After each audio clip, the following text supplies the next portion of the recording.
We're going to look at what equilibrium is. You need to be able to explain equilibrium very simply in terms of its textbook definition, but you also need to be able to explain what that really means for a reaction. So here goes. Let's have a look at, see if we can explaining what equilibrium is in terms of its textbook definition. The textbook definition is that equilibrium exists when the concentration of reactants and products remain stable. So the forward reaction is happening, the backwards reaction is happening, but they are happening at exactly the same rate. Try this analogy if you're struggling to get your head around it. Say you've got two workers here, worker 1 and worker 2, and worker 1 is digging a hole, worker 2 is filling that hole back in. Worker 1 would be the forward reaction. He would be making the products. Worker 2 would be the backwards reaction, making A and B again. He would be C and D, making A and B again. Now, say worker 1 is shoveling at exactly the same rate out as worker 2 is shoveling in. That hole would never get any bigger. That pile of dirt would never get any bigger. That hole would never get any smaller. 2 would never ever fill in the hole. 1 would never ever make a bigger hole. So both would be shoveling, both would be getting very tired, but if we zoomed out over time and we looked at the change in the size of hole or the change in the size of the pile over time, it wouldn't get any different. In fact, the size would remain constant. Well, equilibrium is exactly the same as that. A and B are working really, really hard to change into C and D. C and D are working really, really hard to change back to A and B, but the overall concentration of A and B and C and D remain constant.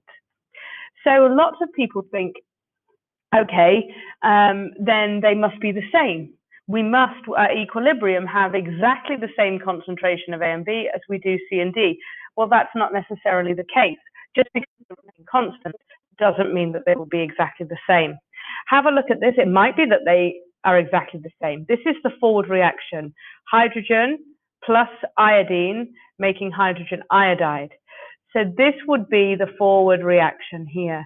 We would start off with an awful lot of H2 and I2. That level would drop over time as we start to make the hydrogen iodide. That level would drop over time and would eventually remain constant. In the backwards reaction, I2, HI, going back into I2 and H2, we would start off with none because we only had reactants to start off with. The levels would rise, rise, rise until eventually we reached equilibrium. So this would, when we get a flat line on a graph like this, that's because equilibrium has been reached and the concentration is not changing anymore. So in this case, the amount of reactants and products is the same. But in this case, let's say the amount fell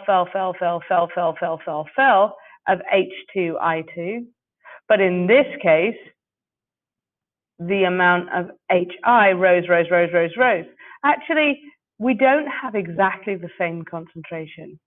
We end up with equilibrium shift very, very much to the right-hand side. So we are making way more products than we had reactants to start off with. And this is normally what happens. But we could have made some changes, which we'll look at later, but we could have made some changes and we've shifted the equilibrium here. In fact, we're making way more HI than we are the backwards reaction. The forwards reaction has progressed more. We've shifted the equilibrium, but you can still see there is no further change. We've hit equilibrium here.